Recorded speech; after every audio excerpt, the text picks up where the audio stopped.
Hai semuanya, perkenalkan kami dari PGSD FKIP Universitas Bengkulu yang beranggotakan Anggun Wahyuni, Fidela Yolanda Azaria, dan Ivang Yurini. Nah, di sini kami akan menjelaskan tentang sistem pencernaan manusia dan hewan. Mata pelajaran IPA, tema 3, subtema 1 untuk kelas 5 SD. Nah, kompetensi dasar untuk materi kali ini adalah menjelaskan organ pencernaan dan fungsinya pada hewan dan manusia, serta cara memelihara pencernaan manusia.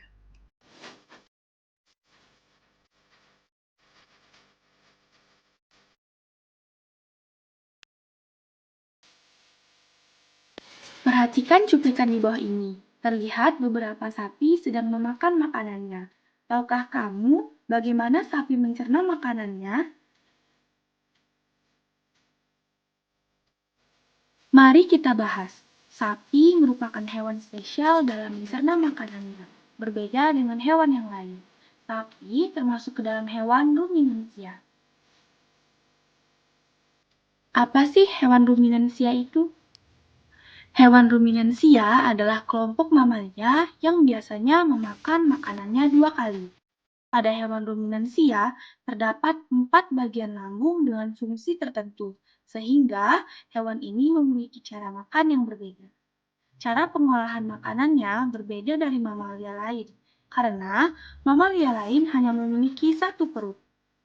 Hewan yang termasuk ke dalam hewan ruminansia adalah sapi, kerbau, kijang, domba, dan kambing. Silahkan perhatikan gambar berikut.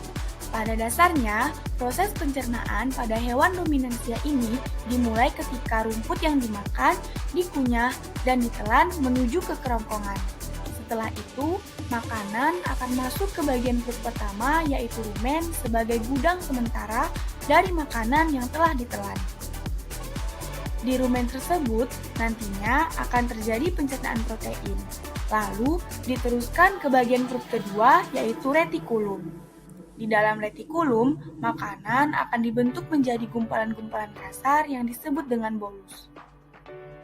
Biasanya, ketika hewan ruminansia ini tengah bersantai, bolus yang ada di retikulum tadi akan dimuntahkan kembali ke mulut, yang kemudian akan dimamah untuk kedua kalinya.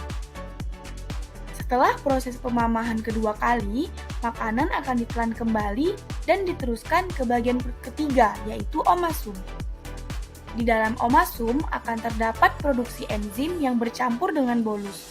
Setelah makanan hancur, maka selulosa juga akan ikut hancur, yang kemudian diteruskan ke usus halus, lalu ke usus besar, hingga berakhirlah ke anus.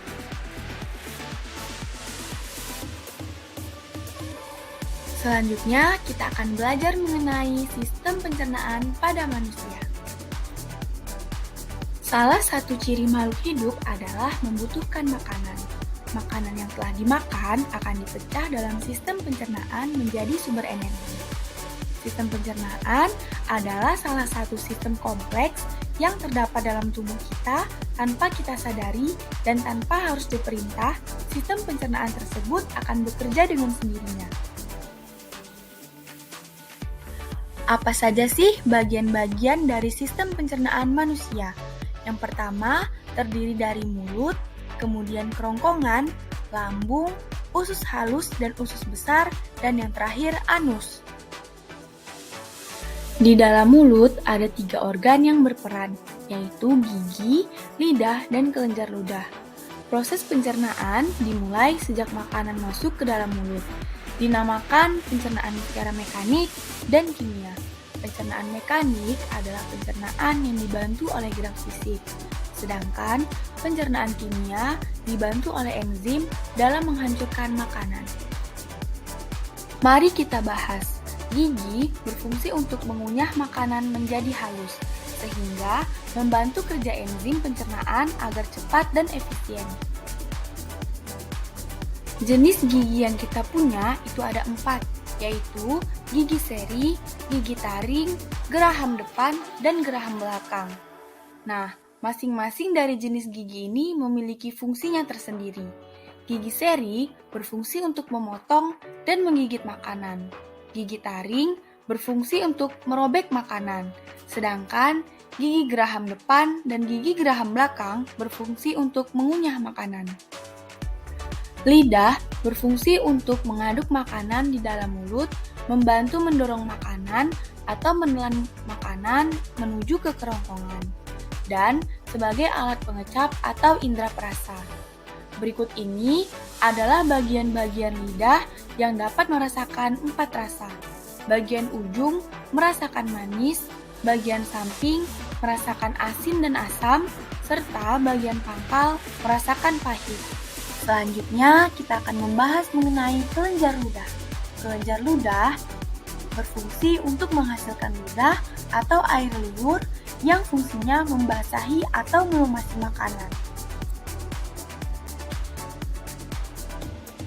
Lambung. Di dalam lambung terjadi pencernaan kimiawi, yaitu pemecahan makanan yang dibantu oleh enzim. Terdapat 3 enzim yang ada di lambung. Yang pertama ada enzim pepsin. Enzim pepsin berfungsi untuk mengubah protein menjadi pepton. Enzim renin berfungsi untuk mengubah kasenogen menjadi kasein. Dan yang ketiga, asam klorida untuk membunuh kuman-kuman penyakit. Selanjutnya adalah usus halus. Usus halus merupakan tempat terjadinya proses pencernaan yang paling panjang. Disinilah terjadi penyerapan sari-sari makanan. Di dalam usus halus terdapat usus 12 jari, usus kosong, dan usus penyerap. Usus halus lanjut ke usus besar. Sari-sari makanan sudah diserap di usus halus. Sisa-sisa pencernaan akan berubah menjadi fases. Namun, sebelum menjadi fases, akan terjadi pembusukan di usus besar ini yang akan dibantu oleh bakteri Escherichia coli. Usus besar terdiri atas bagian yang naik, yaitu dari usus buntu, bagian mendatar, bagian menurun, dan anus. Akhir dari sistem pencernaan manusia adalah anus. Anus merupakan lubang tempat pembuangan feses dari tubuh. Sebelum dikeluarkan dari tubuh, feses akan ditampung terlebih dahulu pada bagian rektum. Kemudian akan keluar melalui anus. Nah, sepertinya waktu untuk bertemu kita sudah habis. Adik-adik, tetap semangat dan terus giat belajar. Sampai jumpa di lain waktu. Wabillahi taufiq wal hidayah. Wassalamualaikum warahmatullahi wabarakatuh. Created using Powtoon.